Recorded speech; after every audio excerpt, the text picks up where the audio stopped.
Hello, everybody. Hello, everybody.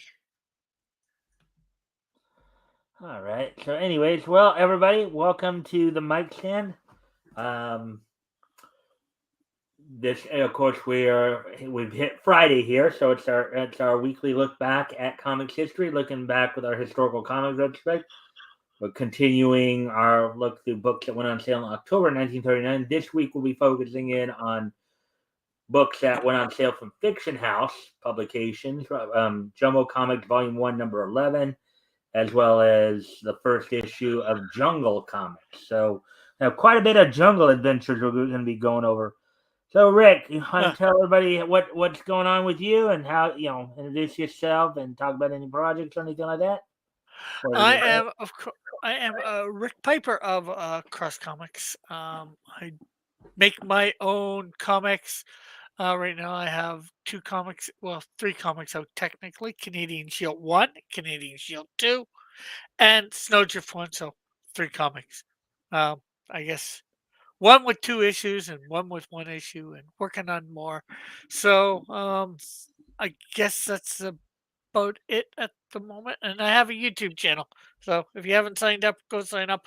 I'm almost at 750. One more to get there. So, I'm at 193, so I'm just 7 subscribers away from 200. woo, Um, woo. hey, Woody, I saw you there, just didn't get a chance to say hi. Um, And hello, Woody. all Where's right. Buzz? Rick, why don't you talk to the people for a moment here? I'm going to go off camera here for a quick sec. So why don't you talk and tell them how your week went? Okay. Well, hello. As I said, hello, Woody. Where's Buzz? Is Buzz around? Do you even have a Buzz in your life? Or, or where's little Bo Peep? Oh, and a kid, of course. What should I say? Well, I got 3 pages done in my remastering of the Canadian Shield One this week. Hopefully, I will get some more done. Hopefully, I'll at least get three done next week. Um, and then, of course, I have a couple other videos talking, looking through the Old Testament with a friend called Hillel that you might have could have seen on my channel before. Um, he is a Jewish man, so he knows a lot about the language and all that, studying it. So that's pretty good. That's going to be hopefully will go up sometime tomorrow, along with another page of remastering Canadian Shield number one. And Mike is back. All right. So with all that being said, why don't we? Um, all right. So why don't we go ahead and get started here on our readings? Uh, Tonight, as I said, we're going to be going through Jumbo Comics Volume One, Number 11. We're going to be hit up. We're going to actually hit up Weird Stories of the Supernatural first. Then we're going to go back to Sheena, and then we're going to also head over to Jungle Comic Volume One, Number One. So here we ooh, go. is this? Oh no, this is number 11. Yeah, this is Jumbo Comics Volume One, Number 11, December, January. Action, adventure, mystery, 10 cents, spies in action, ZX battles the Khans invading Yellow Hordes in the War of the Emerald Gas. Also, Sheena, Queen of the Jungle, The Hawk, Stuart Taylor, Spencer Steele, and Weird Stories of the Supernatural. So, anyways, first off, Sure. as I said, we'll come back to the Sheena story in a moment here. Did you have a chance to preview a lot of the stories, Rick, or the stories that? No, unfortunately, I didn't. Let's see what he says. I watched a little of the remastering work. Those old colors were sloppier than I thought they'd be. Looks great. Cool, cool, cool. Well, glad you are liking the new ones. I think that's what you're saying. You're liking the new look. Hmm. All right. So there's the quote. You already read that, of course. Um, Yeah. so with that, all right. So and this feature was recently renamed Stuart. Initially, it was Doctor Hayward, who was the actual lead character in this, but I guess they switched it to Stuart Taylor, as I recall. In Weird Stories of the Supernatural. Hmm. Your daughter, a captive in Moxie's castle. Is she Melanie? Yes. They are holding her as hostage. I will send a guide with you. Oh wait. Oh, was that the guy speaking or oh, I No, guess that was the old man. yeah, old man. All right. Quickly, horses saddled, and Stuart prepares tiny grenades from the gunpowder. Maybe I should have gave you at least one of the characters there. Yeah. Well, I I just think can't the not look. guy that's talking in this next panel is this first guy in the last panel. Could be wrong Yeah. because it looks like he has the same cloak as the Well, yeah, yeah, it because is the red same cloak. person. Oh, what? Yeah. I was just I just saying red cloak. Yeah. yeah. All you have to do is throw them, and they'll explode. Heavily cloaked, they mount fast horses and speed away.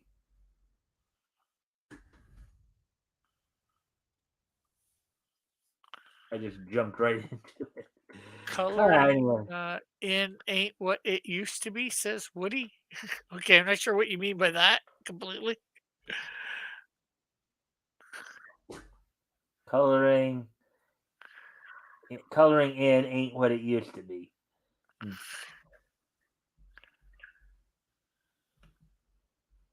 And Rick, as always, if anything here catches your attention, of course, feel free to comment or ask questions. Yeah.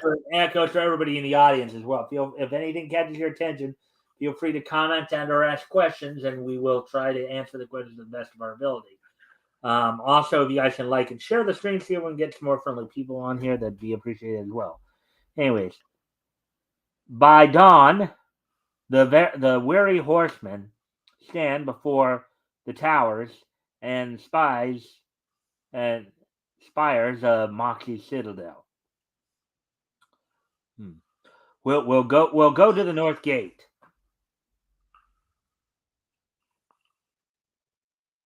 Keep the horses saddled, for I may need them at a moment's notice.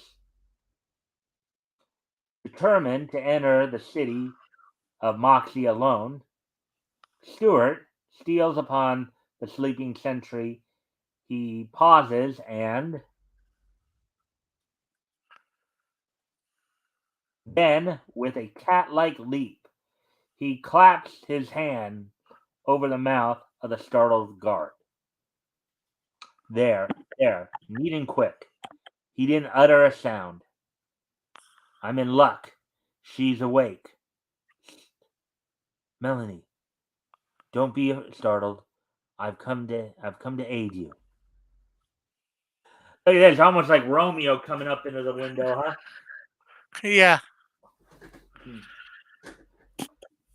Huh.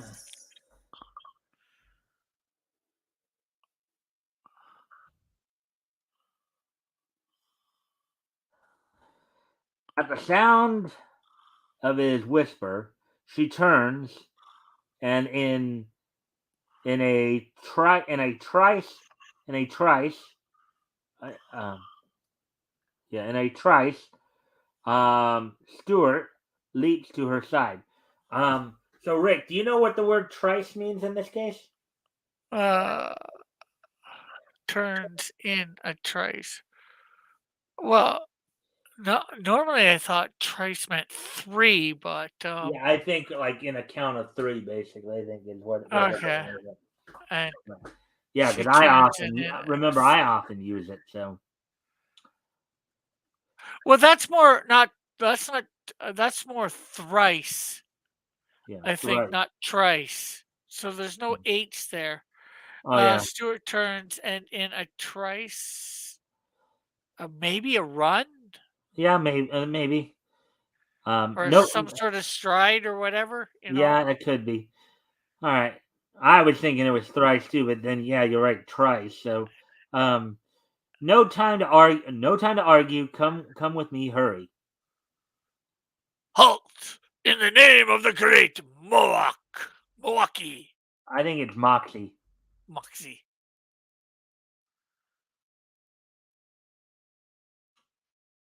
I warn you to let us through, or I will blast my way in. Keep behind me, Melanie. There will be trouble. Oh, oh, do be. Oh, wait.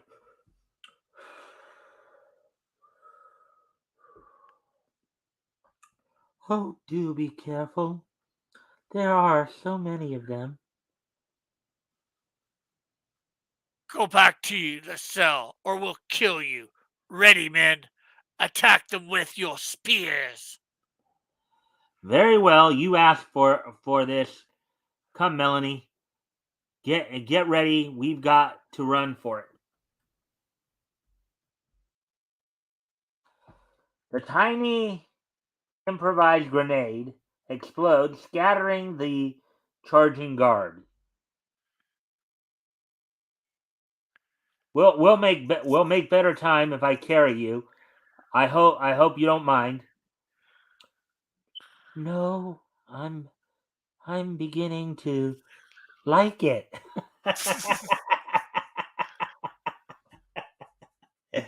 Ah. Suddenly, a trap door gives way beneath them. Melanie screams as they fall into the depths. And this is why carrying her was a bad idea, because maybe both of you wouldn't have fallen into the trap door. Well, yeah, I could see your point, but but then what if she was the one who fell in instead of you? Yeah, well, at least she could still run. Hmm. And then you have to figure a way out. Ugh, it's no use. This trap is locked tight. We've just got to wait and see what happens.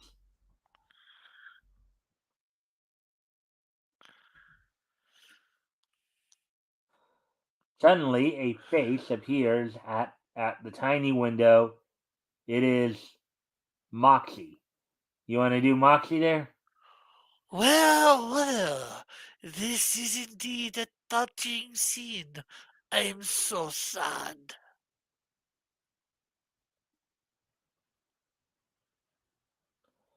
You got another thing right there. Oh, prepare to die, foolish one. We will send your head to your father, Melanie. Melanie. I think it's Melanie, Melanie. just without the E in that case. Moxie, I guess it is Moki. I was reading it as an X originally, but Moki set her free, and I'll die in her place. You fiend! My father will avenge me, Moki. Look, white one, at the end of this room, that gate. Maybe she's a little bit of a darker color, huh? A great roar fills the cell as a huge snarling beast um, um, emerges with dripping fangs. Whoo, that can't be good. The animal's sudden lunge sends Stuart sprawling. The beast rises to finish its victim. Stuart seizes one of his tiny grenades. He Yeah, if thrusts. it did that to the rock, that lion ain't getting through this. That He lion ain't alive. Yeah. And I ain't lying. he let's see. Hurdles. He hurls it at the lion. A moment later, the cell rocks with the force of the explosion.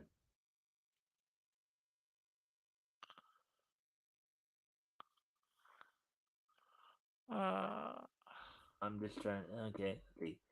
Quickly. Let's see. I think it's the bottom. I'm not sure whether it's the bottom one or the side one first. It could be go either way, I think. Yeah. I think it's the side one first. All right. Hurry! There's no time No, to no, no, spare. the other one. Oh, quickly through here. There must be another opening at this end. Hurry! There's no time to spare. They'll be after us shortly. Ah, this door goes up easily. Sup into the tunnel, Melanie. I'll follow. Hmm. Maybe it was the bottom first. It's hard to tell. It could Yeah, be. sometimes the way they put these panels together was a little, and of course we're even Metal and I were talking about that when he was last on here. I think it was last week. Um, Release the dogs! Melanie and the White Devil must not leave the city alive! hmm. If this passage opens beyond the city walls, we'll be safe. I have two fresh horses waiting for us.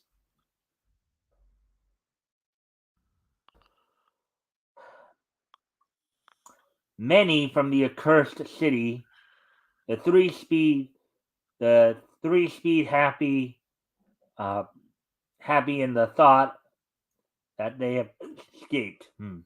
Suddenly, a vicious, um, suddenly the Hound. vicious hounds are are upon them, um, slashing and clawing. Stuart struggles fiercely for his life, but his strength and energy begin to fail under the cruel attack. Okay, I'd like to know how many dogs there are. I know you said let the dogs loose. It depends on how many they are. And are these dogs really going to catch up with horses? I could see. It's hard to say whether I could see it or not, depending on how far they are. But then they're gonna take a man off the damn horse. Well, if they're vicious enough and they've been trained to, that's possible. Yeah, I guess seems a little far fetched to me. But then, But as we know, many stories back in these times were a little far fetched at times. I think the whole idea of the suspension of disbelief was needed to get through what was going on in the world at the time, right? yeah, for sure. Then a sharp command through the air. Um, the dogs cringe and turn.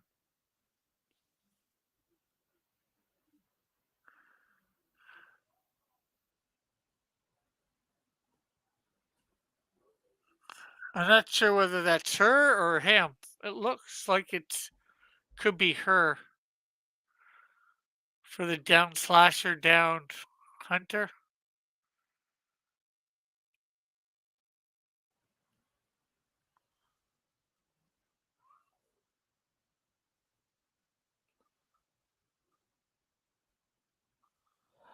I think it could be somebody all together.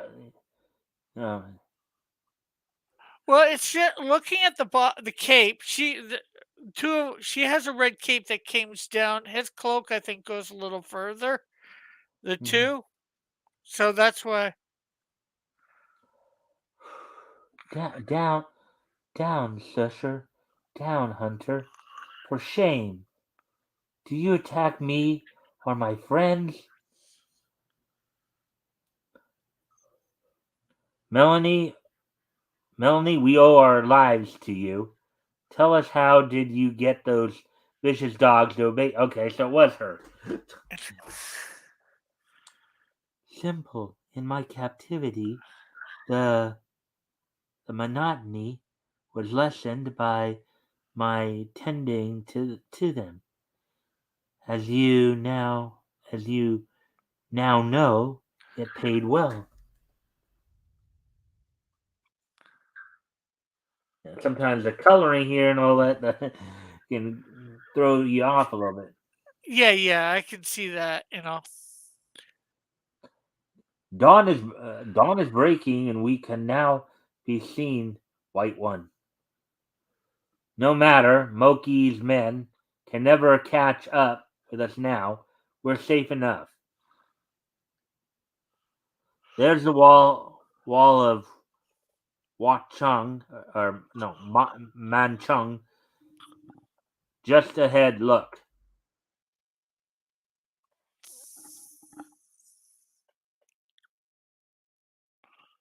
a rousing cheer greets the tired travelers. Um, when the soldiers realize their queen is safe and unhurt.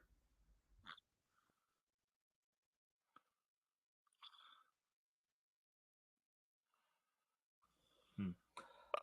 I had almost. Wait. Um, The king from earlier, yeah, the old yeah, that's man. what I was thinking. I'm trying to remember if I was the one who did his voice, or was it You you? did. Okay. I had almost given you up for lost, Melanie.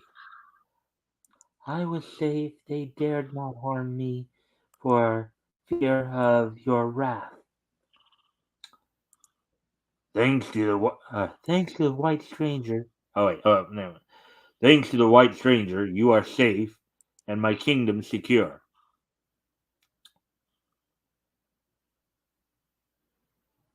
I don't deserve such praise. I'm sorry. I don't deserve such praise. Luck was with me.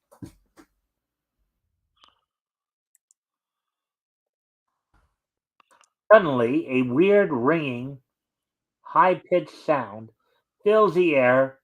In a blaze of light, Stuart disappears. In the laboratory of Ali Pasha, Stuart's Stuart is transmitted back to the present. In a ray of light, he reappears at last. Oh, wait, this is Dr. Haywood, right? That's right. Okay.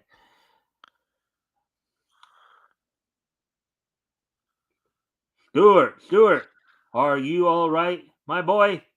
He doesn't talk. He doesn't talk. He's feeling his head. What sights he must have seen? Tell us, Stuart.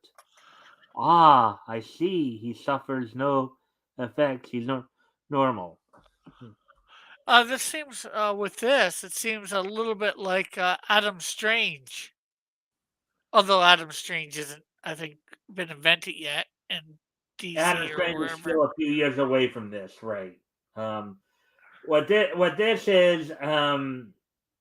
So Ali Pasha was a scientist. He had some. They call this weird stories of the supernatural for a reason. Yeah. Um, Well, of course, I'm just going by that last panel. You know, seems like he got transported from one place to another, and when the guy's there, he becomes a hero, sort of like because Adam. there was a portion of 1939 where this book was going like every couple months, Yeah. instead of every month. It was like, so it's kind of hard to remember just exactly where the story was. It just kind of caught me off guard. In fact. Yeah, Um, yeah. It just, I'm just saying that part reminds mm, me of Adam Strange because just going by the story here and all that, it seems like he got transported to wherever that place was, mm, and he becomes a hero. That guy Stewart became a hero, so like Adam Strange, when he Yeah. gets retransported to the planet of Ran, right? You Hmm. know, Well, and then I when he's think back, we may have been transported back into the past, not as much. It may have been time travel, but yeah. um, Well, I'm not sure. I'm just saying the similarities, you know, where the I don't know where this guy was transported, and but when he's back on Earth or wherever present, he's just like Adam Strange and doesn't have any superpowers. Not that Adam yeah, Strange has superpowers; he just has access to other right.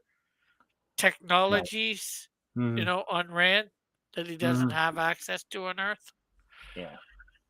And of course, that's by the Zeta beam, which Hmm. is sort of by a scientist, and by a scientist here, I'm Yeah. presuming, of some sort. Yeah. This scientist is trying to find a formula to make people invisible. Ah, That was one of the big things here, Ali Pasha. And anyways, and do you know, Dr. Hayward, they used gunpowder for religious ceremonies.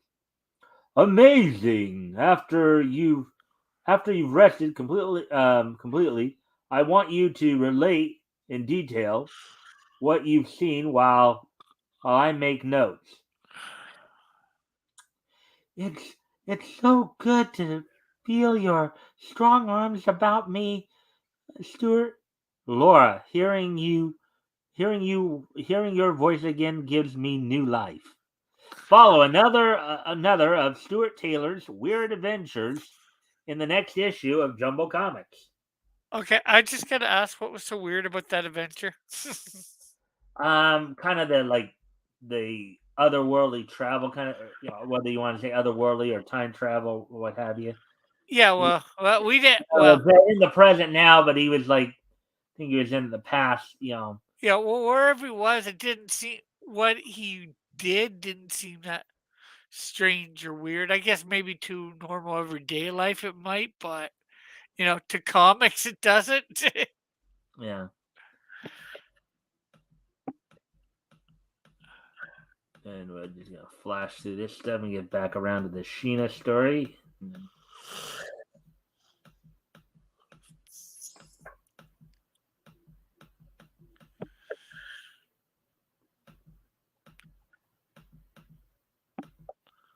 There we go. Sheena, Queen of the Jungle by W. Morgan Thomas. Now, I don't know if I've mentioned this to you. I know I've mentioned this before. I don't know if I mentioned it to you, but W. Morgan Thomas apparently was one of the pseudonyms that was used by Will Eisner. Yeah, I think you've said that to me before, maybe not on this show, because I think this is the first time reading Sheena with you. Hmm. Yeah. I've been in the chat before when you've read it with others, but Right.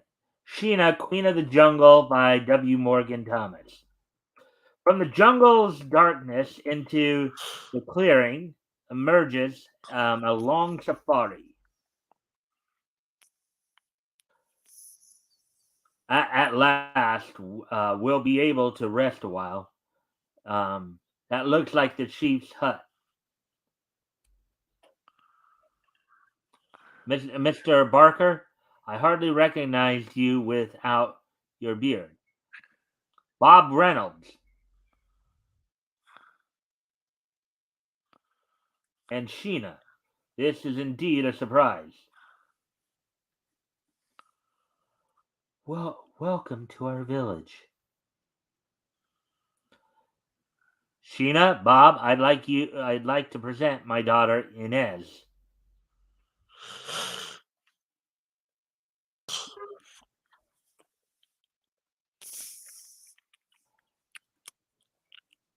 After I left you, I went to Dakar and met Inez there.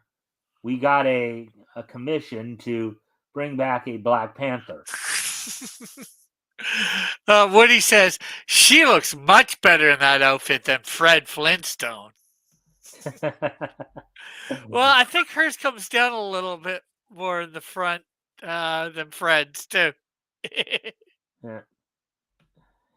Yeah, Sheena was what they called good girl art back then. Hmm.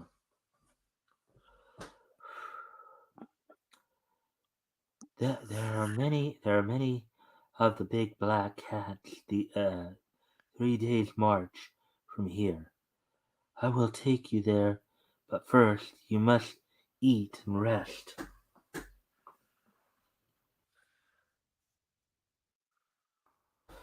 At night, a festival dance is held for the visitors. Suddenly, two of the dancing men fall to the ground, sleek arrows buried in their chest. From all sides comes a rain of arrows and war hatchets.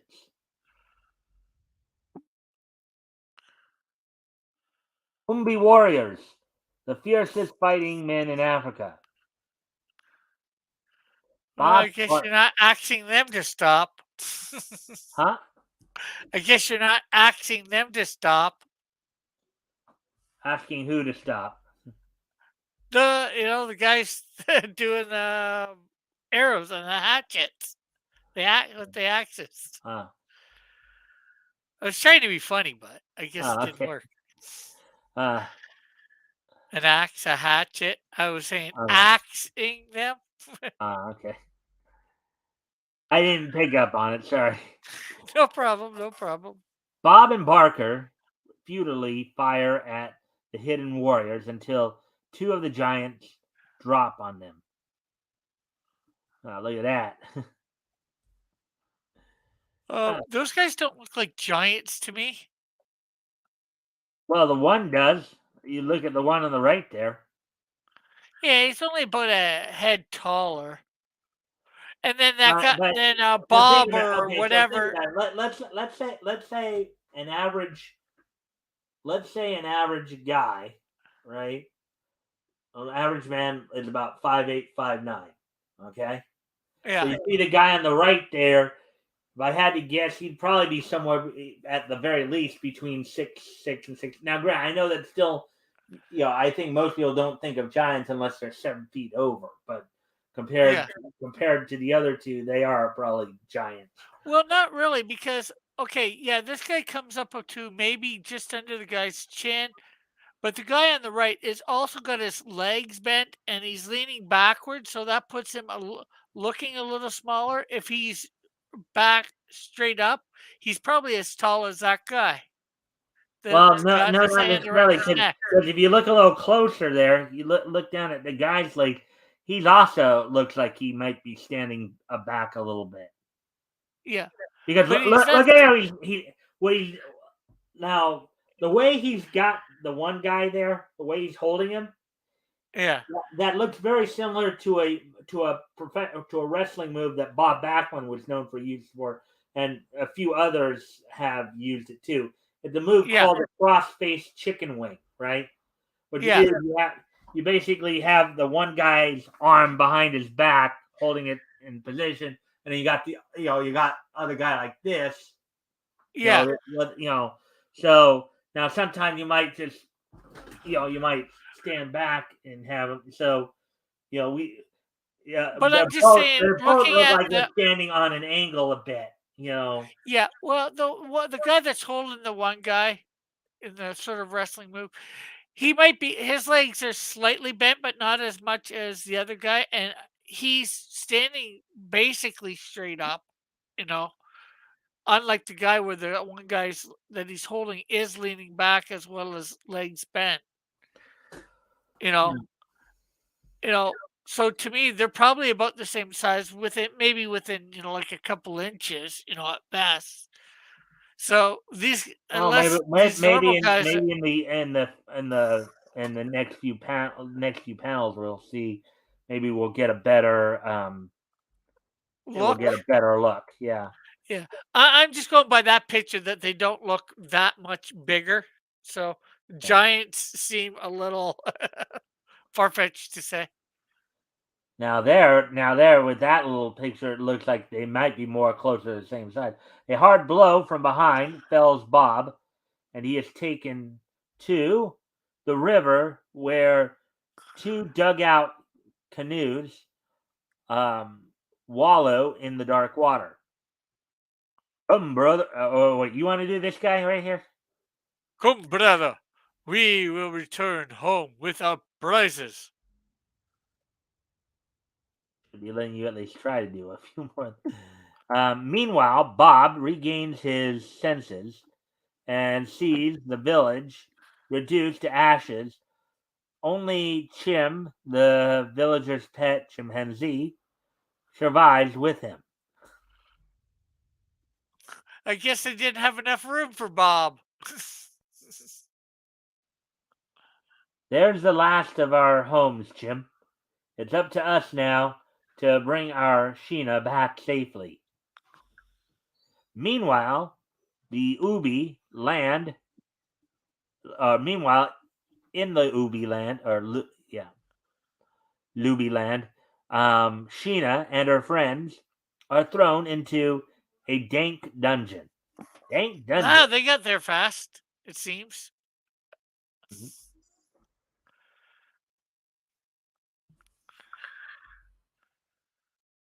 All right, you want to do this guy? White people will please follow me to our chieftain. The trio is led to a huge room where a giant is sitting on a throne of gold. Now that guy does look a little bit more like a giant. The guy sitting on the throne there. Yeah. It's hard to tell, like you take that hat or whatever he has on, he does not look that to me. He doesn't look that much bigger than those Remember, guys. he's sitting down. He's sitting Yeah, yeah, down though. He's yeah. sitting I down. yeah, I get that, but they are also lower than him too.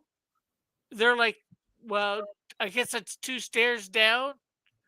Yeah, Um, I think he might that guy might actually be a legit giant. But yeah, again, we'll probably see in the next few panels here. Um, yeah.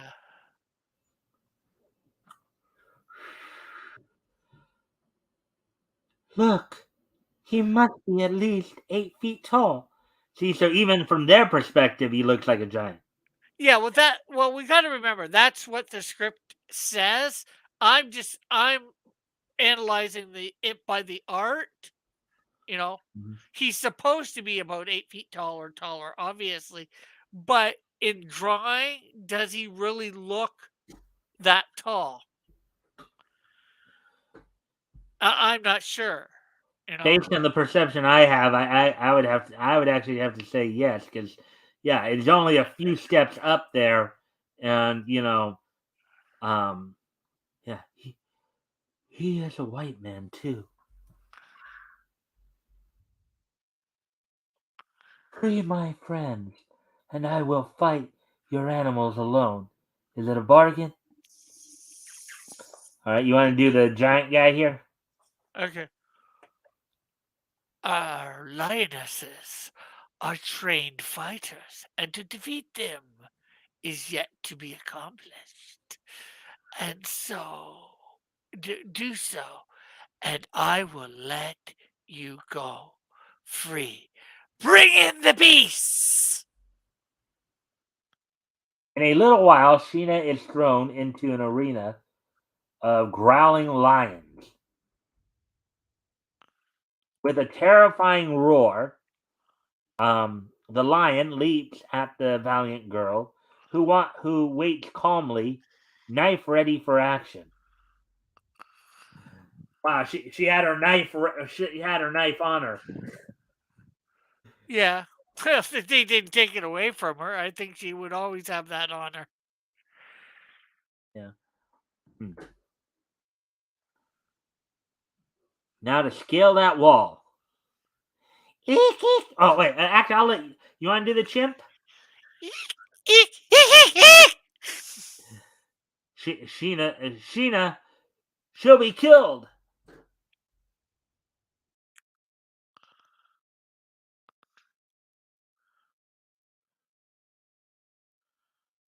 I can descend the far end.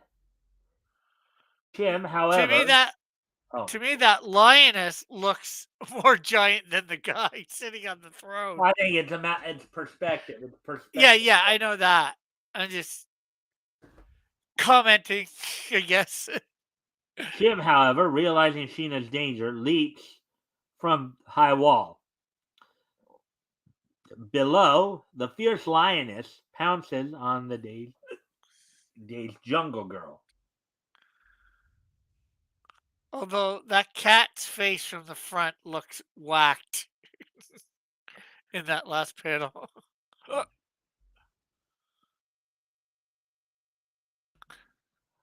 Hmm. All right. So, let's see.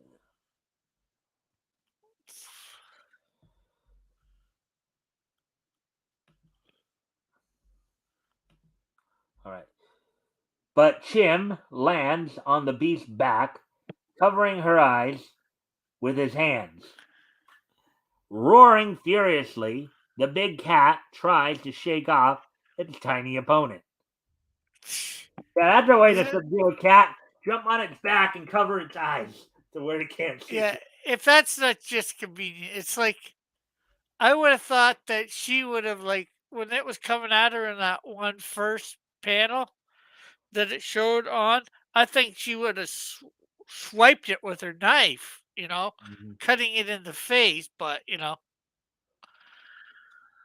A momentary pause what? gives. Go ahead. It's like what convenient timing. Like she says she can take on this cat. Like, I think she would have put up a lot better of a fight without these guys suddenly coming to her aid when she's not expecting them to come to her aid. Well, you think about it though, as she still had to find an opening because it's like the cat may be charging at her. I mean, it's not like because she's got to find just the right opening, or else she's going to get hit by the cat as well. Because Yeah, remember, the cat coming at her like this, clawing at her like this. They got to find an opening yeah. to slash at the lion. But if you're just wildly slashing at it, Oh it's yeah, I get that. But if we're off the page, but I think like 2 pages ago when it's first coming at her, it's lunging at her. She had an opening there. hmm. Oh wait. Not on this page, and you don't have to go back. Well, I mean, we can look at that and see, Well, Not no, there. no, See, it's the it's page not. If before. that's what you're talking about, No, she, it's the page before.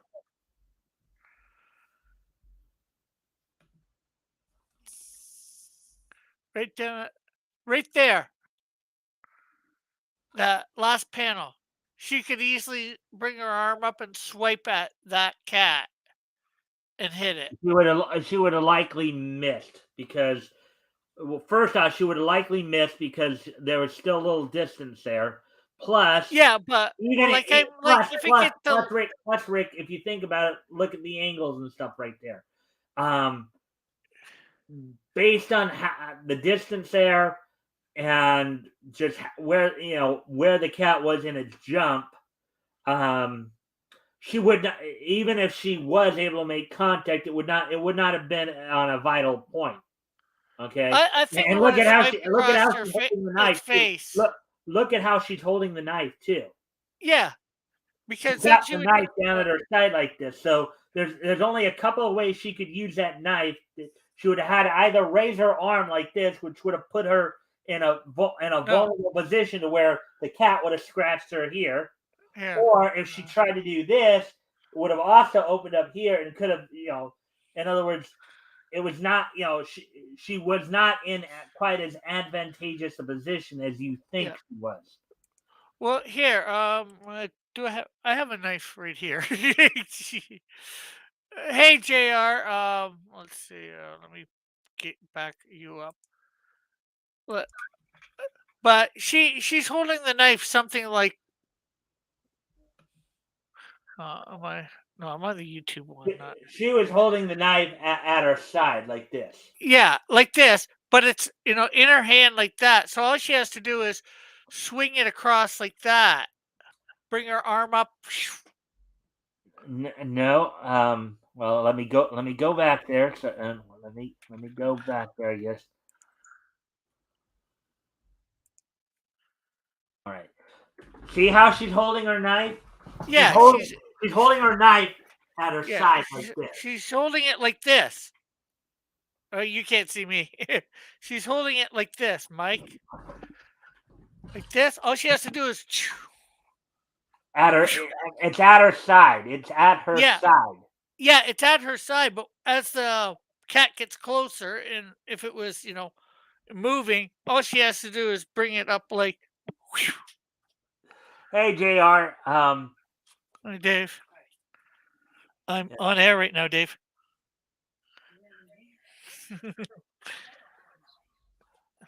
Maybe you're getting a little loud for your house there. No, no, just a friend came over and he came into my room. He does like being on air, but Okay. She's got her hand at her side. The line's coming at her in front. So yeah, there's two. So she's got. So she's even if she's got it like this, right? yeah. Okay. There's two possibilities. There's two possible strikes she has. Okay. One is doing it like this, You but can't really see your hand when you do it. That oh, okay. So she's got it more like this, right? Now it's at her side like this. So the one would be coming up like this. You're right, but when you look at the angle and where the lion is, she would most likely completely. Now maybe on the backswing she could have stabbed it in the side of the neck, but by the time she was in the position to do that, the lioness would have been on her. yeah. But Okay, I'm saying if you're as the talking about lions, doing like this type of thing, the lioness would have been on her. Now yeah, the other way she could have positioned herself to attack the lion was if she rose her arm over her head like this with the lion in front of her. Now she maybe can bring it if down she in the stepped middle off of to its the side skull. and did that, she might have had a chance of getting it right in the neck. No, or she could have. It's at her side like that, like this, right? She swipes it just straight across, not over this way and then back, just as it's like a foot in front of her, whatever her you know span is. That's about a foot there. It's across the face because the cat would be coming for this area. So But that's again, right across. it would not there would have been no like significant. In other words, even if she slashed across the face there, yeah, she might have been lucky to like get the mouth a bit, but Yeah. it still would not have been a lethal. It would not have been It, a oh, lethal. I can agree that it wouldn't be lethal, but it would give enough for the cat to back off a little. Not Or like you said, necessarily because remember the cat is charging her. So yeah, even if she got the cat across, by the time the cat lands, I mean, just look at the yeah, neck. but then it's gonna want to lick it. Well, I won't say lick its wounds, but it's been wounded, so there's something to that wound. Now look at how she is right there, with the cat coming at her like it is. She first off, and one of the other things that you're missing here too, that you're Yeah, missing in the perspective here, is that the cat is charging her, and she's having to take a step back to steady herself. So she's getting more on the she back looked foot pretty there. steady in the one before, but she. So I think she. I don't know how she got caught off guard, but she let her guard down to me. Because and the other thing that she could have done, sort of what you were suggesting, bring her arm up, and then it could have been brung right down and top. Here, actually, that Now in this cat looks a position, bit bigger than she's off balance. You know, Here the, she is the now cat off balance, the but in cat's the on the verge of biting her arm right there, and if that happened, that really would taken a lot of yeah, that's what it is here. But in the panel before, it's not. She's not off balance. You know, she's in a good position to strike one of those two ways. At least in my opinion, anyways. Yeah, I mean, like we're doing battle strategies here in comics. You Yeah. know, Well, hey, this is the first time we've ever done this on here. yeah. For me and you But argue well, I over. mean, well, even look at how she's standing right there. She's kind of more like she's kind of like standing back. Yeah. You see how her Well, legs are bent? You see how between her the legs two. are bent right there? You see how her trunk is bent back a bit there? Yeah. Her Which seems off for her to stand like that because this is a woman that's a warrior.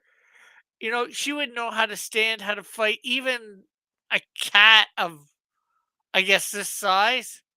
Mhm. And it seems to change size, not because in this second to last panel seems a lot bigger than it does in the next panel, and then of Mhm. course it becomes as big as it is in the second to last panel on the Yeah, next I panel of mean, the next but page. basically, And just looking here, those cats look smaller than this but one. but but but again here, she didn't have too many options there, and the cat still would have had kind of the advantage there. You know, Yeah. Well, I think even if she didn't um use her knife there, she could have rolled out of the way or something like that. Again, like I said, she's supposed to be a trained fighter, Mhm. you But know. what I think she was doing, she was waiting for the cat to strike. Yeah, I know different angles, Timothy. I'm just saying, even with the different angles, which I am taking into account, or I believe I am, anyways. See, because the cat's charging at her, she's backing off to position herself better to counter Yeah, strike, and the cat is on top of her to a point to where you know, yeah, yeah. Well, I guess it's just different thinking of how the. I think she should have done things, and obviously the writer did things the way that he wanted to do things. yeah. So, And anyways, hello, Timothy. hey Tim, yeah, I know we got into this. I know you guys have been. So let me just get caught up here a little bit. Hail, Rick, Zeno, Mike, Woody, hey, Jr. Greetings, Mr. Hickner. Let's see. Xenu's here. Let's see. Xenu's everywhere. Uh, silly comic segments. Yeah, I guess Arguments. it is kind of silly to argue about how a jungle girl fights a lion. I mean, it can be kind of entertaining to just kind of analyze it as we are. But Rick, different angel. Angle. Well, I know he said angle, but He said actually, angel. Yeah. yeah, he spelled it as angel, but I think he meant Yeah, angle. he mixed his L and E. Yeah. So, anyways, so the momentary pause gives the wily girl a split second advantage. So now she's on the tiger. See, Lion. again, or on the lioness. Yeah, again and again, she buries the steel blade into the beast. So now she's in a position where she's on the line. She's stabbing him in the neck. Yeah. Um, Although that cat's face looks whacked. um, And, there. and now again, this cat looks smaller than what it's looked before. Just it's more how they drew it. I think in terms of perceptual drawing there, Yeah. you know. Um, Well, look at the I size of know, her I know, bending it's it changed back sizes to. several times, but I think it's a matter of perspective. It's just how they drew it. Yeah. Well, they're trying to get good perspective, but I think they were inconsistent in the drawing of the size of the beast to her. Yeah. Just from my artistic perspective. Hmm. There, that is the end Not of not it. that I'd necessarily be better, but anyways, oh shut up so you can go on. Yeah, because we were really on that thing for a while there. That's why I'm trying to move on here. Um, or else we're not going to get to because we're going to spend a lot of time on this story and not really have time to get to the others unless we go too much beyond like 2 hours here. We're coming up on the 1 hour mark already. So, um, Jim, how did you get here? You saved my life.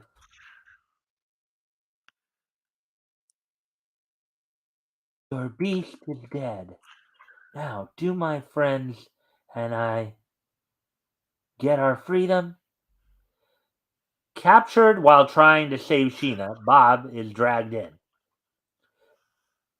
Sheena, thank heaven you're safe. Bob, oh Bob, I thought they had killed you. Now it's your turn. Oh, let him go, Moo. They cannot escape. I have taken a fancy to the girl. I will wed her at once. Oh boy. Suddenly, a shrill voice screams a warning through the still, tense atmosphere of the arena. You want to do this guy? Run!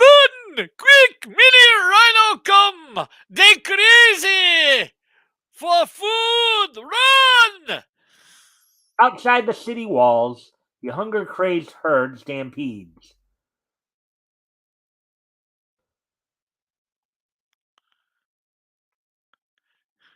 And I just must point out again, I don't buy that he's 8 foot tall. Well, again, we haven't really seen a good scale of him against standing close enough to the other people to really see Yeah, you know well, we seen him next to Sheena, and then we see Sheena next to Bob here on the last page.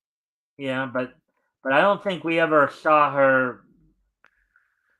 Right there, the first panel. Look at her to his height, and then we have, and then the third panel. Well, he's still compared to her because remember, an average woman is more like 5'4" to 5'6".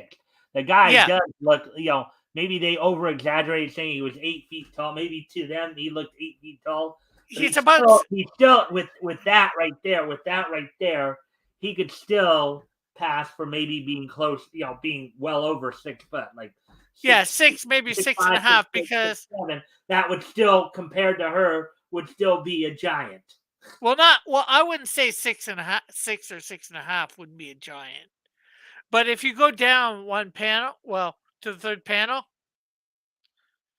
you see her hugging Bob there, who's standing up straight, and she's a little bent. She's on her tippy toes, you know, and he's still half a head higher than her or whatever. So, he would be more equaling up to him. So, maybe he's 6 foot. So that guy might be 6 and a half, which it wouldn't be a giant. I don't know about so much back, you know, 50, 70 Well, years yeah, ago, I but mean, there's remember, lots these of late people six and 30s, a they half. probably would have considered them giants at that point. Yeah. Granted, most of us today would consider like 7 foot would start the giant. Some people might as low I wouldn't as even low as consider six 7 foot nine, a as giant. low as 6'9".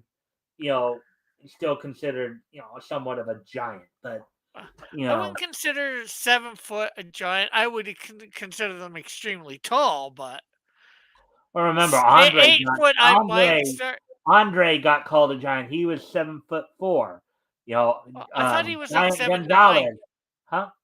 I thought he was like 7'9" or 7'6".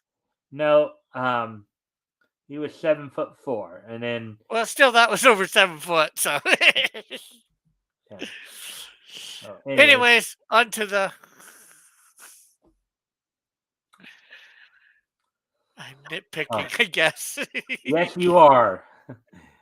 Um, they've broken through the walls. Quick, Sheena. Now's our chance to get Barker and Inez. Leaving the confusion of the courtyard, the couple run up the stairs to the cells. A guard. I'll surprise him. Just a sample. Let's see. Unbolting the heavy door, Sheena releases um, Thad and Inez. Um, Bob, you've come just in time. Listen, they're coming after us. Hurry down the back stairs. If they catch us, this time we'll all be killed. Leading the group down the steps, Bob suddenly stops as a huge rhinoceros blocks their way.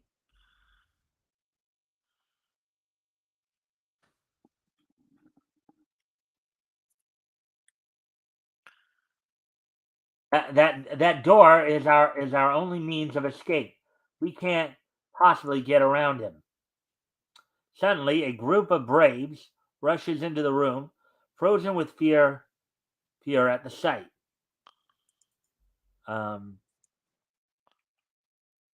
His small, nearsighted eyes gleaming dully, the rhino prepares to charge. With a terrifying bellow, he hurls his mighty bulk at the men, crushing those in his path. Hurry, hurry, now's our chance to escape.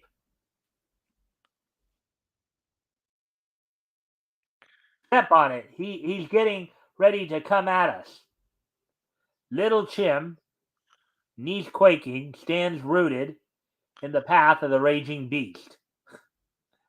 Galvanized into action, Chim leaps, landing on the brute's neck, and sinks his teeth to his soft ear. Biting the rhino's ear. Let's see what effect that has.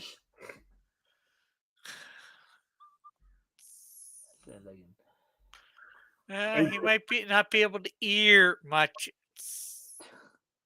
Haha.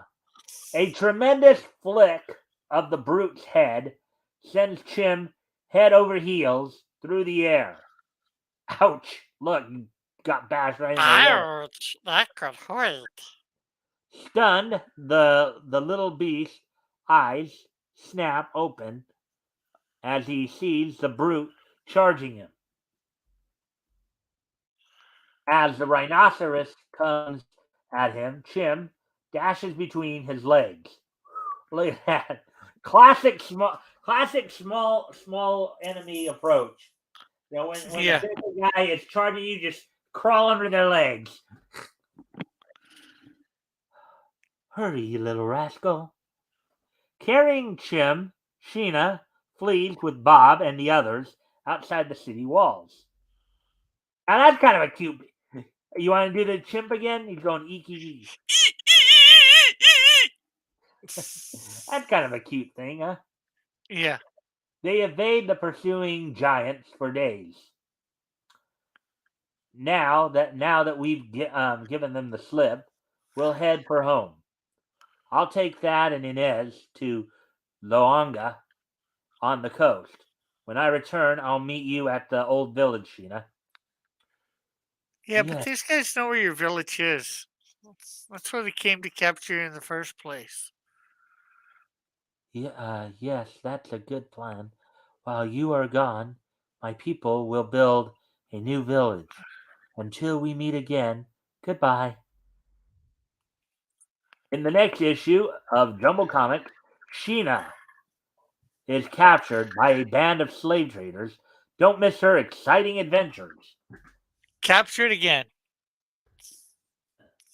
Anyways. All right. So there we go with that one. So we got through those two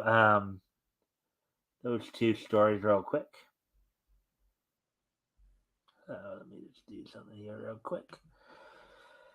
And I know we're just past the hour mark, so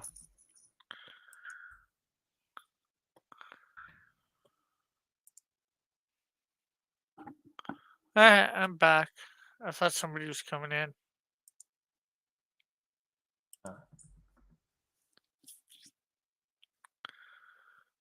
Now we'll get to some more jungle adventures with Jungle Book #1, Volume 1. Ooh. Oh!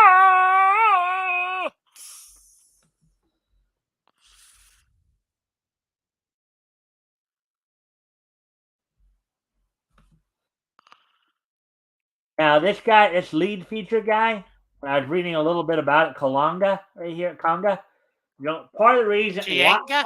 I chose not to do it, one, because his was a little longer. His was like, since it was the lead feature, it was like double digit. But also, when I read his synopsis here a little bit, this is another Tarzan copy, basically. Ah, Another guy like Tarzan. So, Conga, Jungle Lord in a thrilling new adventure, Prey of the Slavers. Terry Thunder, captain of the Congo Lancers, White Hunters of the African Safari, Wambi, Jungle Boy, Drums of the Leopard Men, Camilla, Queen of the Lost Empire, the White Panther, Simba, King of Beasts, Taboo, Wizard of the Jungle. So well, I think we should do. We're probably not, but I think we should do the White Panther.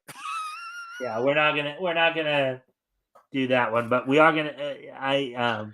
Taboo, Wambi, and Simba.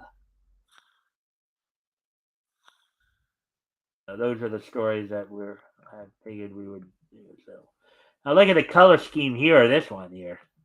Yeah, Colors are pretty nice back in these days. yeah. So, Not a lot of shading back then, shading or lighting hmm. and stuff. Just in the Oh, here we go. blacks. All right. So actually, before I do get into it, because this is the Wizard of the Taboo Wizard of the Jungle. Before I get into this, if you want to talk to everybody for a few minutes break, I gotta step away from the computer for a moment. Sounds good. So, how is everybody tonight? You like our commentary, our arguing, or whatever you want to call it, our discussion on the tactics of Sheena? Um, what was this? I was saying something earlier about my comics and me doing the things. I'm gonna probably next week sometime. I might take down uh, the Fund My Comics and put everything up on my website. She Shield, well, Shield One is already there, but I'm gonna have to take down Canadian Shield physical issue one. Um, because I have no more of number one, but I can put up number two and can put up some more cards. Uh, and all that. I just gotta figure out how to do a cart so people can put a bunch of things in, or how to make it so if they put certain things in, it charges a certain price.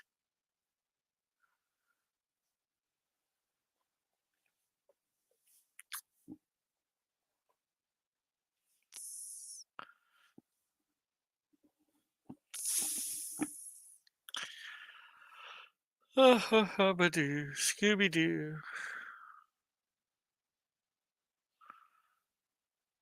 So anybody out there? Anybody listening to our it or well, I'd say insane conversation, but our wacky conversation? Oh, Woody's still here. Let me show off. I'm not sure. Well, I know JR's seen these, but I'm not sure whether anybody else has because I showed these off of my channel. So I have Snowdrift trading cards with little thing of her profile, and of course power set. How she stacks up. I'm still out here, Rick.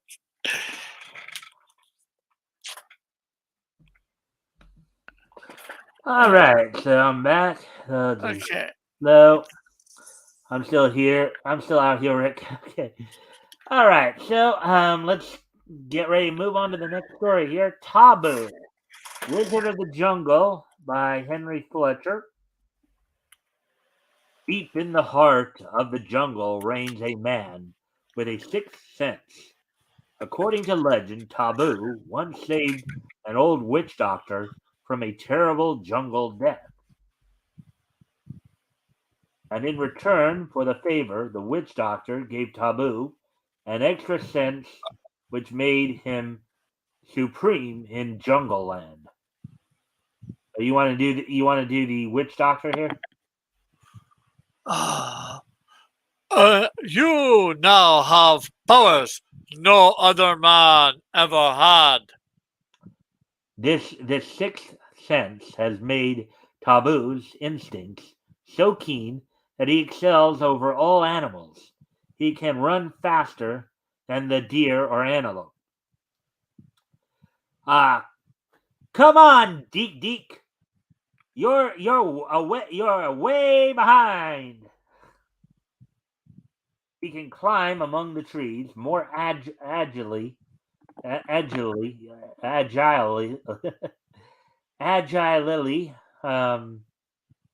than any ape. You started first, and look where you are now. I'm ashamed of you, Z. He can stalk through the dense jungle grass more swiftly and more quietly than even the Black Panther. Green Eye, What about the White Panther? she, Green Eye, you're making too much noise.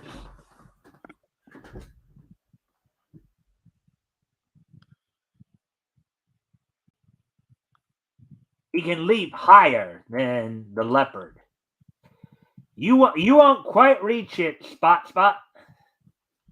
He can soar through the wind with more speed than the eagle.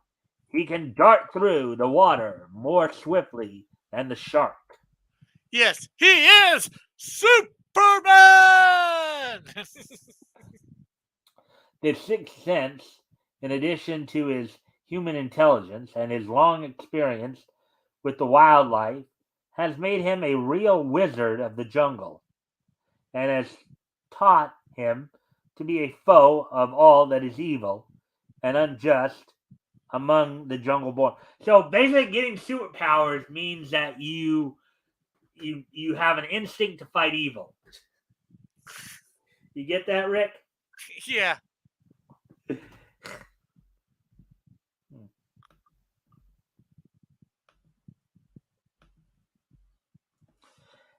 As he roams through the bamboo grove, he comes upon a charred and deserted village where jackals and vultures are feasting among the ruins. Good heavens! A jungle village destroyed. I wonder who did it. Maybe other jungle people? As he, Those rival tribes, they can be nasty. as he searches, he finds evidence that the slave raiders have done the foul deed. His eyes flash. Slave raiders robbing and murdering jungle people, men, women, children.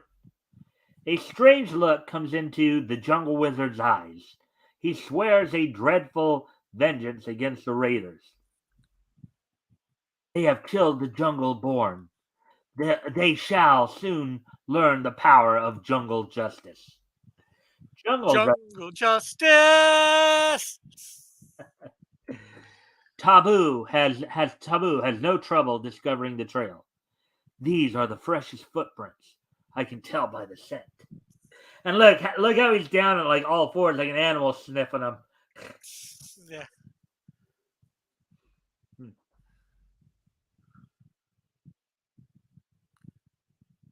He studies the tracks. These tracks were made last night. The raiders went off by the old tiger path, which leads to the coast. They should be in the pass at dawn. I shall tell the animals. Then he climbs to the top of a tree. It will soon be dark. With a clear voice that is heard all over the jungle, Tabu shouts a strange call. They who murder the jungle born, shall die by the wrath of the jungle power at the pass at dawn. The jungle creatures mysteriously understand the wizard's words. As night falls, in the blackness of the secret trails, the stealthy forms of jungle power move swiftly to Taboo. By the light of torches, the fleeing slave raiders stumble slowly through the jungle foliage. You want to do I the guess Taboo can see in the dark too. uh-huh, among other things, probably. Anyway, do you want to do these guys, Rick? We can't we can't go on much further. We all need rest. I'm almost dead. Taboo and his followers are now in swift pursuit. We can overtake the raiders before dawn. Taboo's clear voice again rings out.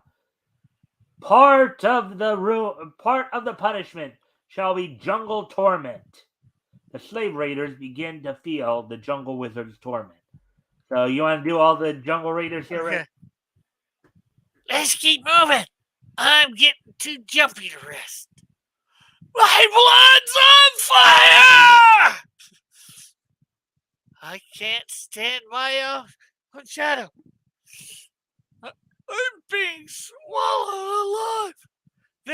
This jungle mist, it's strangling me. I'm shaking to pieces. Good job, Rick. Thanks. Taboo catches sight of the torchlight and decides to add to the jungle torment. Those torches must go out. He calls to the jungle night wind. Blow upon the torches of the killers.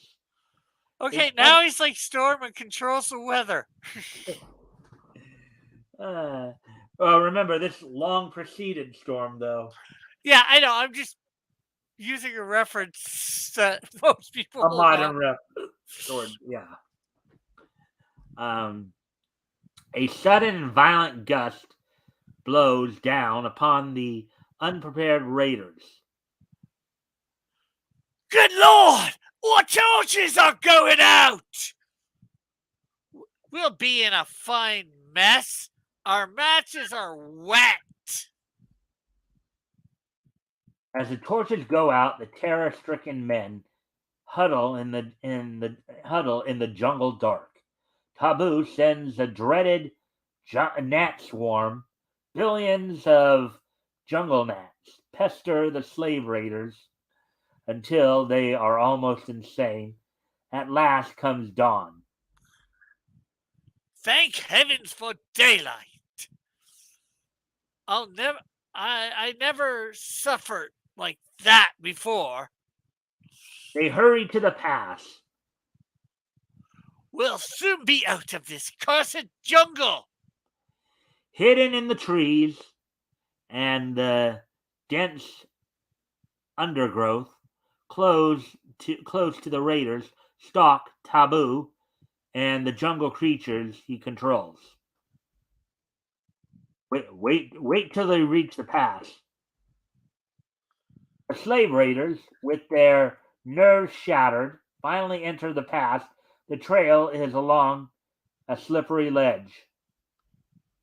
Watch your step here.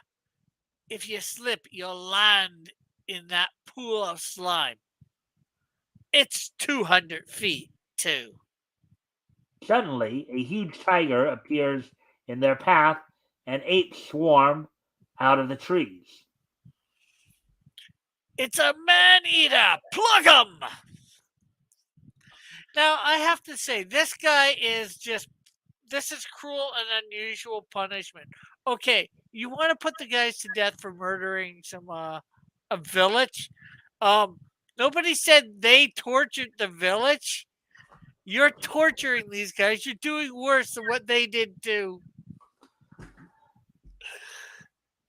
the people that they supposedly hurt. We don't even know what happened to the people in the village. Maybe they were all let go. They just burned down the village. And then Woody's saying those poor men.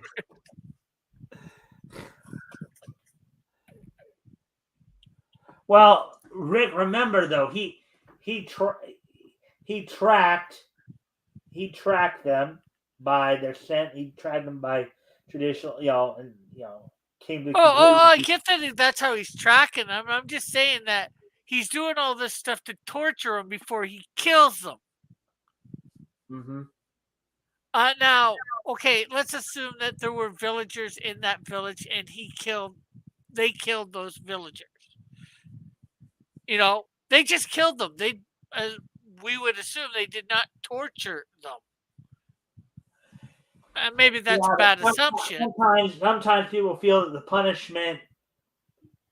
I guess I get what you're saying is that you think by torturing them like this, by basically psychologically torturing them like this, that might be excessive. Is that what you're saying?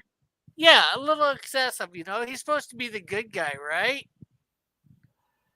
Yeah. It's supposed to be justice. Again, this seems beyond justice. Much like how we talked about with Namor, right? It's a matter of perspective. Okay. Yes. In the jungle, yes, he's a hero. Now, maybe to other people, he might not be a hero. Some people might think he's a dictator or a tyrant, the way he's acting. Okay. Like you thought of Namor, right? When we first were reading Namor. Well, who's going to judge him here? The animals? They don't even usually. Well, I was going to say they don't even usually torture stuff. Well, cat might play with a mouse or whatever. So I guess that's sort of torture, but and I'm just saying we don't even know. But basically, in his mind, they killed them, so they deserve everything they're getting. Yeah, but see, again, we're not even told. I can't forget whether we're told. We found a burned down village? Did any villagers die in it? I don't think we're told. If I remember correctly, so there's a lot of villagers could have escaped, and he's torturing and killing them for no reason. Well, maybe not. Maybe, albeit they didn't say it much in the story. Maybe according from the perspective of Taboo, maybe there was enough evidence to warrant, his treatment of these individuals. Yeah, like I said, I'm not sure whether they said whether the villagers are killed or not. So, and we don't have to go back to find that out. It's just. Well, he did say it. I do remember him saying it. But anyways, the Raiders raised their rifles, and you're doing the Raiders there, so get those apes too. But before they can fire a volley of thorns shoots out of the jungle, and the Raiders' arms are deadened. So, holy mackerel! What happened? My arms are useless. A volley of thorns right there, right? So maybe the trees decided these guys were guilty too and shot their thorns at them. Yeah. Now do all those guys. Oh, okay. Ooh! Oh!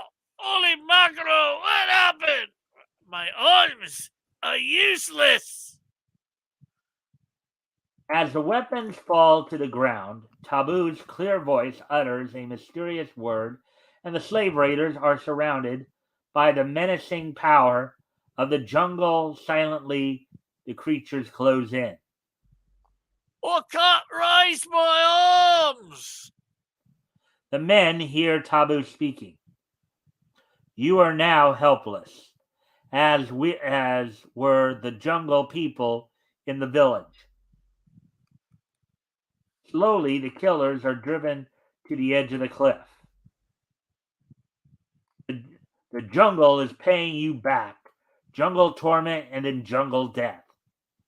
Taboo raises his voice and speaks a strange tongue.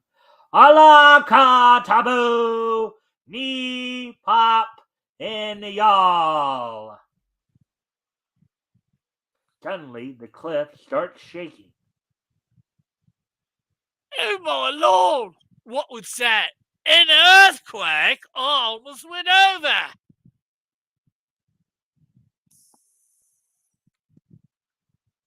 And then, as the raiders try to keep their footing, the roar of the jungle wind is heard, and the trees sway. Oh, I can't stick here much longer. Listen to that wind. The wind increases, and a sudden blow knocks the raiders off the cliff. Let's see. Woody says, "Hey, Nani, and ha cha cha cha."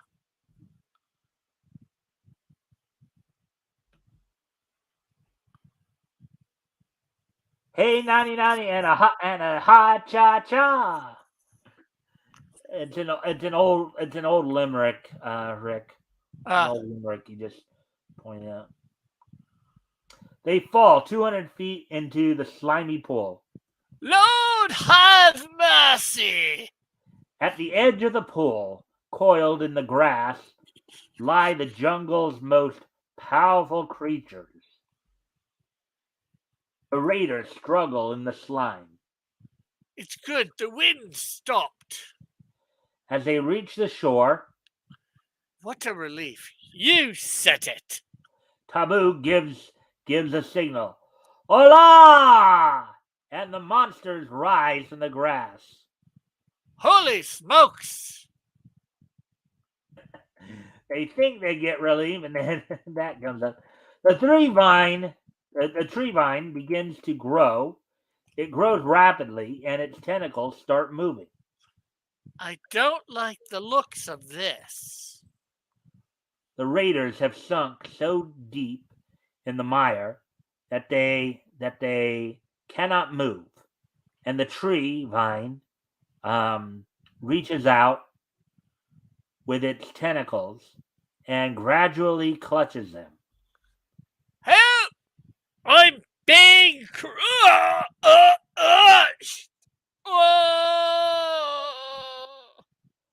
Slowly and powerfully, the tentacles encircle the men.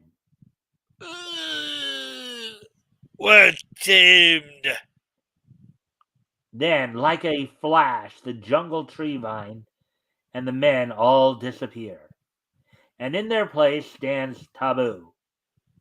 It's the justice of the jungle. His voice rings through the jungle. The crime of the charred village has been avenged. The jungle creatures go back to their lairs. And the old witch doctor calls Taboo to his hermit cave. You have done well, Taboo. So I shall give you another sense, a seventh sense, and you will be in touch with the invisible spirits of the jungle. Oh, wow, more power. Yeah. So apparently even the witch doctor said he did right there, Rick. Yeah, well, I think he was a little too excessive myself, but, that's only one man's opinion. Yeah. Watch for Taboo, Wizard of the Jungle in the next issue. All right, so I'm going to... things are getting a little dim in here, so I'm going to need to make some lighting adjustments. So I'm going to get to the next story, and then there's Camilla, the Queen of the Jungle, Congo Lancers, Wombi the Jungle Boy. Before I start this, I'm gonna need to go off camera again for a couple minutes and talk to everybody, Rick. I will try. Okay, so it's back to me talking. Maybe what you can discuss with them is get their impressions on what you were talking about with some of the plot holes, and see what they think about some of the things that you were pointing out. Well, I think Woody might agree with me because he says those poor men. But of course, I will talk to you. As I was showing, I showed off my Snowdrift card. Um, I also got one for my character Messenger. He is an angel. He appears in Canadian Shield 1 and 2. He'll appear in several issues of Canadian Shield. So we have a little bit of history on him and, of course, his power set. And, of course, at the moment, this is the only place to see a little bit of his history. I have it, well, I guess you could go to my website. I do have it written out a little bit more in full, but so there's that one. And then, of course, there is the villain Toxico as well that we got a card for.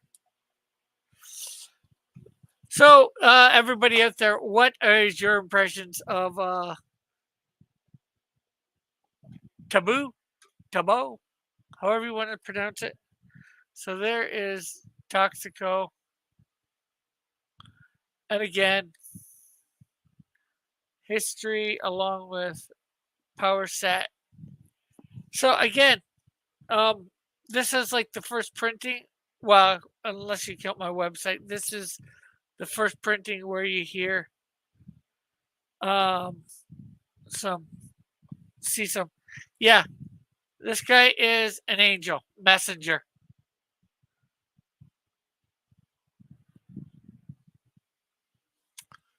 He appear. He's the one that appears to Canadian Shield, tells him to put on the suit and travel south. All right, so we're just past the hour and a half. So, all right, so talk to us, Rick, and he's an angel. All right, so we're back. Continue on here with Wombi the Jungle Boy. Let's see what happens here. Wombi the Jungle Boy. Wombi, Jungle Boy, the mysterious denizen of the jungle treetops, understands and speaks the language of the jungle beast. His favorite friend of all the inhabitants of the wilds is Ton, the elephant. Look at that. There's the Wombi right there up top there. And there's Ton, his elephant friend. Yeah.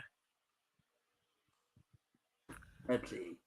Uh, Rico and Sven, Rico and Sven, two notorious gun runners, plan to sell a cargo of guns to a tribe of rebellious natives.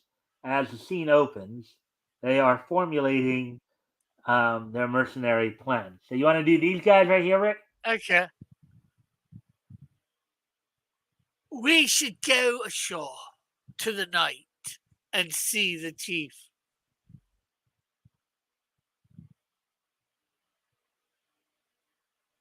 Take us, take us to your chief.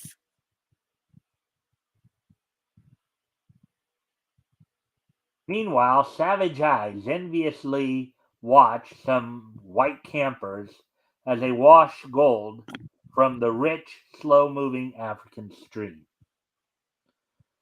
Oh, look at that. Look at that. Look at the two natives right there watching the people. Woody says Taboo makes it look too easy, barely breaks a sweat. Uh, oh, yeah. That taboo makes it. Okay. All right. Wombi, young master of the jungle, idly lies on a huge branch of a fully grown fruit tree as he feeds Ton, the elephant, suddenly, so there he is right there's him feeding Ton right there. Look at that.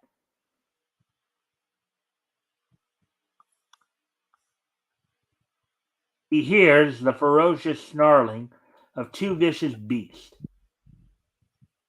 About to battle. Yeah, you would think.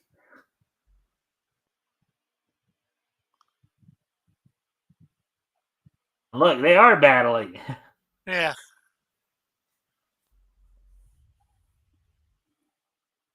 Kimba and Balu, deadly foes, are engaged in another one of their ever recurring battles. Tamu um, rushes upon them slowly, followed by Ton.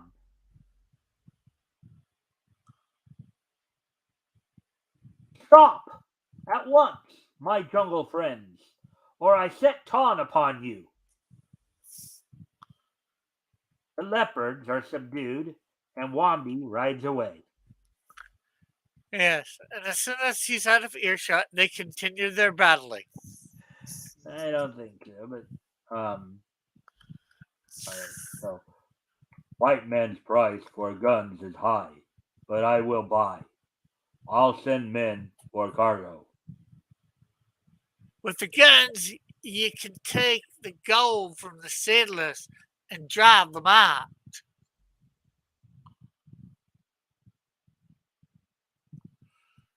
The warriors are up to some evil.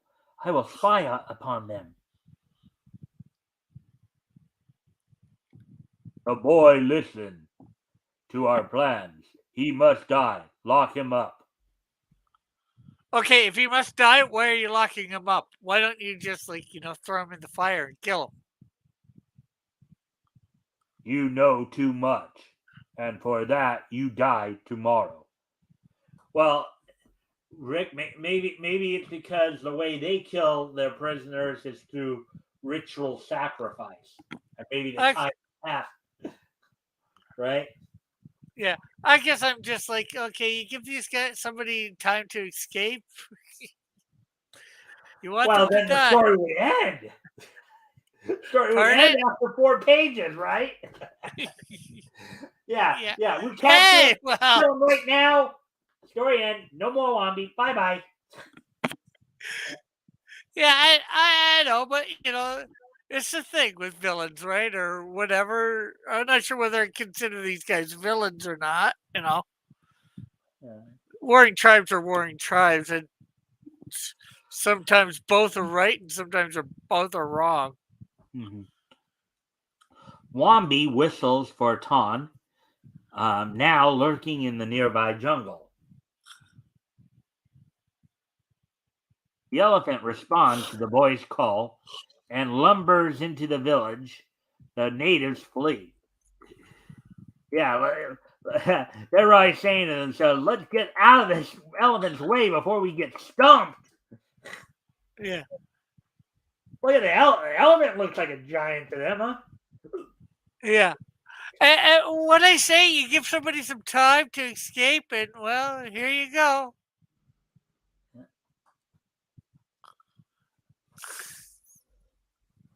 Ton frees his little friend, and then he demolishes the log structure imprisonment.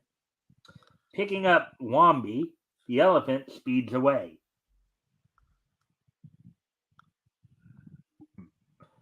Hurry, hurry, Ton, to the barracks. Wambi dashes to the headquarters of the constabulary. You know what a constabulary is, Rick? I guess some person in charge of an area. Well, And my guess is, well, remember, constable is another term for policeman. It'd be like, I guess, the local police station, basically, yeah, in the jungle there. To warn them of the danger threatening the miners. Lieutenant Marshal, assemble a squad. We leave at once. This lad will lead us.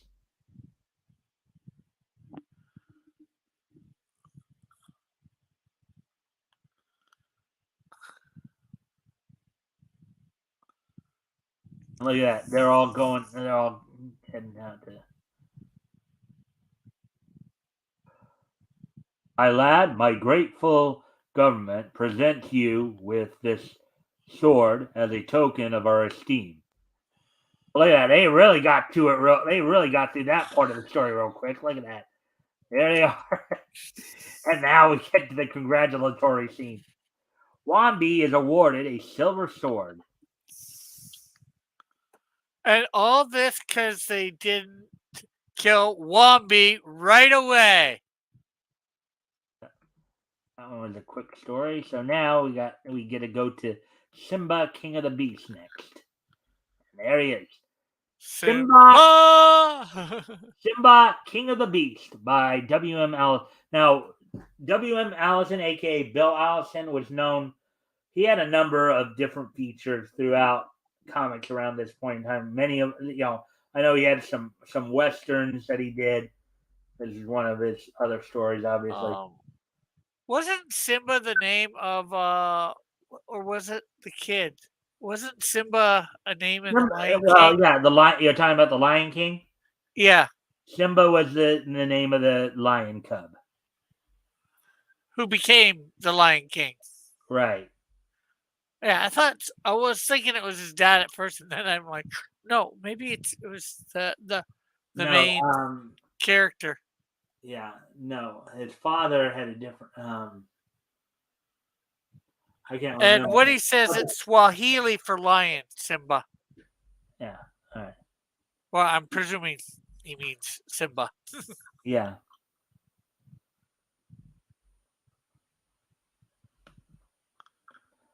And Swahili for lion. It's okay. This is the story of Simba, King of the Lions. For so many this years, is the story of Lion, King of Lions. for many years, the powerful Simba led his pack on hunting forays, keeping them well fed and contented.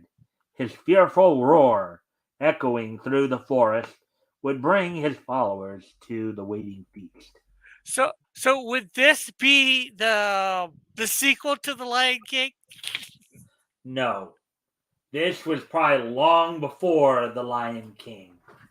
The Lion King was made in the 90s, I believe. So yeah. I mean, well, there might have been a story. I'm not sure whether that was an original made by them or something that they took from somewhere else. But yeah, I'm teasing, of course, just because. All the jungle feared Simba and his savage pack.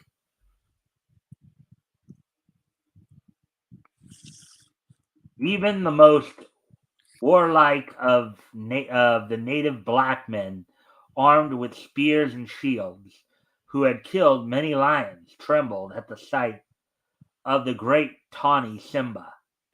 Tawny, that's an interesting name because here's the thing. Now we'll probably see this a little bit more down the road. I can tell you this because I've read some of these stories. You know that there was a character in Shazam, Captain Marvel, the real Captain Marvel. Yeah, the original Tawny, Captain Marvel, which was a tiger man. Tawny, who was a lion, who was an anthropomorphic lion. I thought he was a tiger. Or tiger, yeah, you're right, tiger. He was the tiger. Maybe Tawny is Swahili for tiger. Only the lordly elephant had no fear of Simba and the lion pack. Between them existed an armed truce. What he says, Kimba, maybe Kimba the White Lion is a Japanese. Kimba the White Lion was an anime back in like the 70s originally, and then it was remade a few times. Yeah, that the Lion King. Kimba the White Lion is a Japanese story that Lion King pretty much ripped off.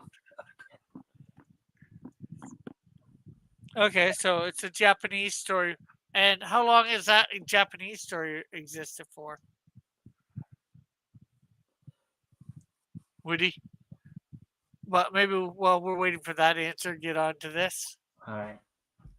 Many times Simba's rule was challenged by ambitious young lions but none had ever been able to overthrow the old warrior.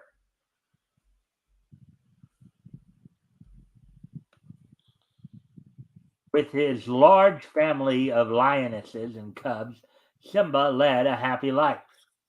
But time works its way with lions, as with other creatures, and old wounds from past battles finally began to stiffen his limbs.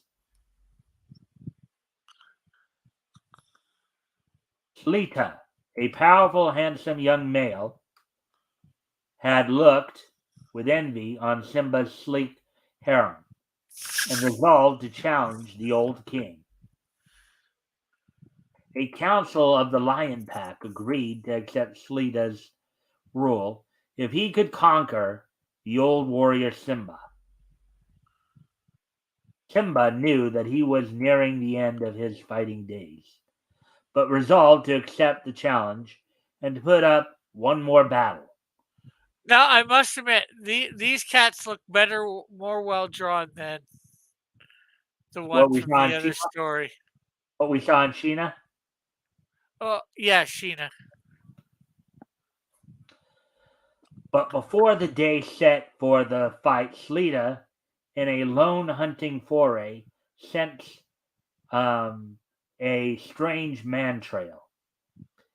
A white hunter has made his way into the country and is leading his safari across the haunts of the lion pack. Slita, following the strange scent of the white men, comes out into the open, terrorizing the white man's native porters. The hunter, grasping his gun, rushes to rescue his men, badly wounding the young lion with his first shot. Look, right into the lion's chest there. Woody says Kimba the White Lion was serialized in 1950 through 54 by Manga Shogun or Shogun.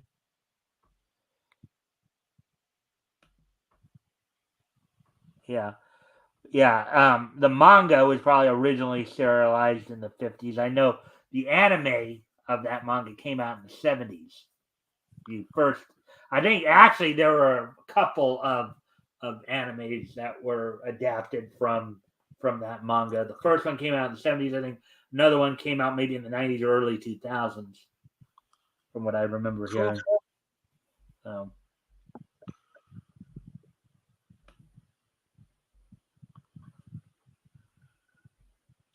Yeah, we had already. Oh yeah, we had read all that. We were about to on to the next page there. He is about to fire again when Simba suddenly appears. He promptly charges the hunters, scattering them and saving Slita's life. During the time Slita's wound was healing, peace reigned in the lion pack. But Slita's ambition was too strong to be moved by gratitude.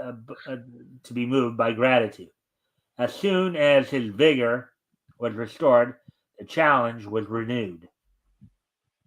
On the day set for the great combat, the lions gathered to witness it, while many other animals formed a furtive audience. See, there's even the hyenas from the Lion King.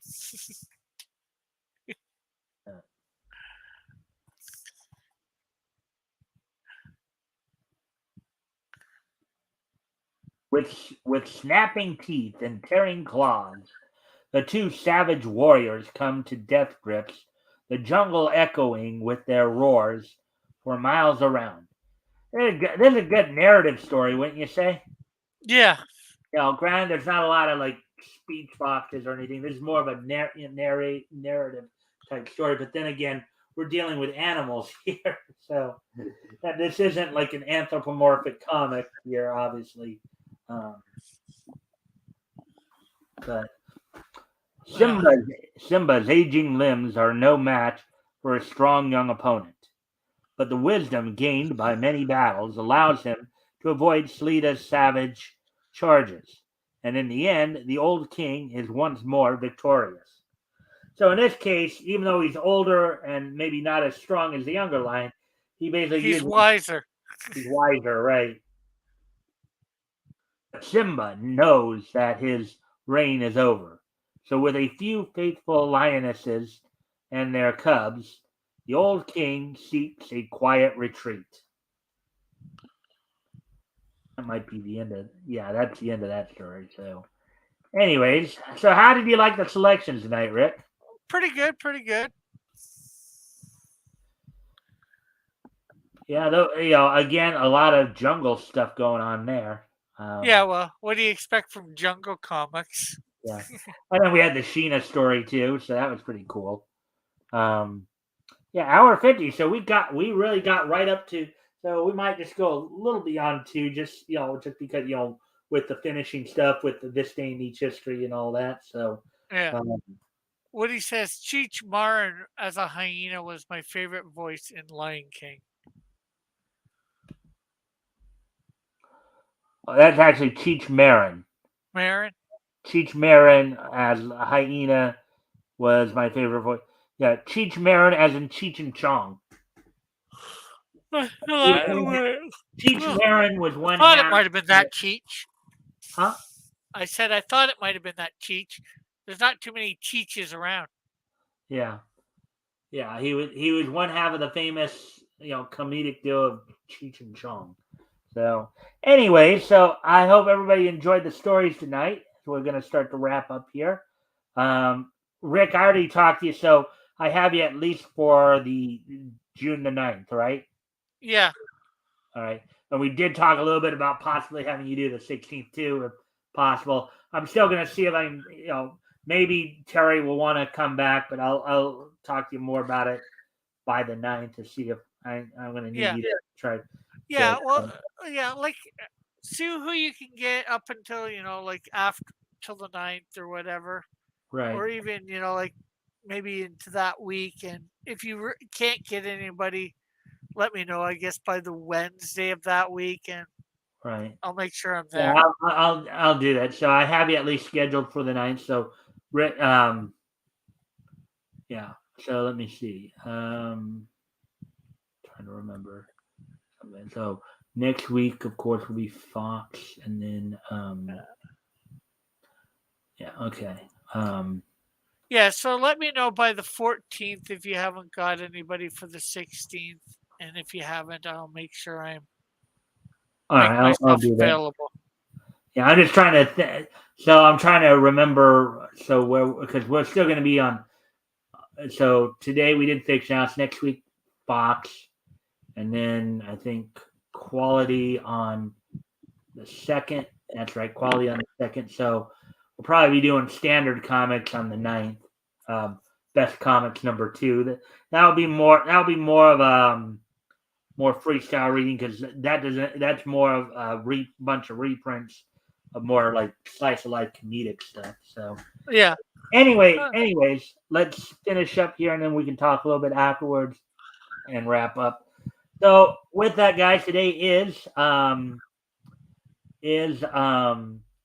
Friday, May 19th,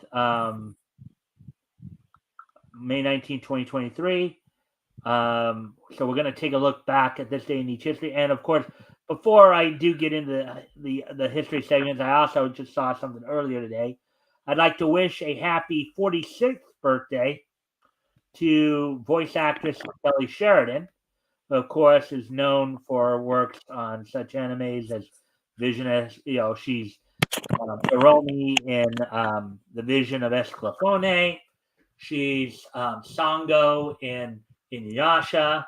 Um, she's the Scarlet Witch in X-Men Evolution, among other voices. So happy, and Mammoth Mutt in Crypto the Superdog. So happy 46th birthday to Kelly Sheridan today. And as Woody says, today is in neat history. So with that, Woody also said a lot of Jungle Comics. All right, yeah. So with that, why don't we go ahead? Let me just once again remind myself. Let's see, 83, 2003 into 2013. Okay. So with that, let's go ahead and get going to closing things out here. All right. So first off, we're going to head back 40 years ago today, as on this date 40 years ago today, the first issue of Batman and the Outsiders went on sale on this date back 40 years ago today. It sold at that time for 60 cents, 32. It was 32 pages. Wars ended, wars begun, featuring Batman and the Outsiders of Earth 1, written by Mike W. Barr, Jim Aparo doing the art, and coloring by Adrian Roy. That cover looks really familiar. I might have that. I don't know. I probably don't, but I think I might have it.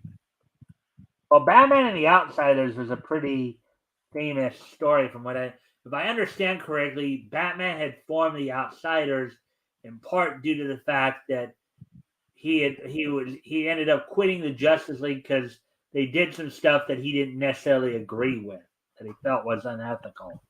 Yeah. So among the characters featured included, of course, Batman and the original members of Black Lightning, Metamorpho, Halo, Katana, Geoforce, and the members of Justice League. So you have all these characters, and they're going up against Baron Bedlam. So on this date, 40 years ago today, the first issue of Batman and the Outsiders went on sale on this date back in 1983. So now, moving on to the next piece of Meech history as we move ahead. 2003 is on this date 20 years ago today. WWE held its Monday Night Raw event from the Bilo Center in Greenville, North Carolina. It was the night after the Judgment Day event, the Judgment Day pay-per-view. The main event of the evening saw Triple H retain the World Heavyweight Championship over Ric Flair. Goldberg defeated Lance Storm. La Resistance defeated Scott Steiner and Test. Rodney Mack, who is now wrestling in the NWA as Damage, one half of Blunt Force Trauma, beat Spike Dudley in a White Boy challenge. Kane and Rob Van Dam retained the World Tag Team Championships over Chris Jericho and Christian, who lost via DQ. And then the Dudley Boys had defeated 3 Minute Warning. So with that, on this date 20 years ago today, Monday Night Raw from the Bilo Center in Greenville, North Carolina.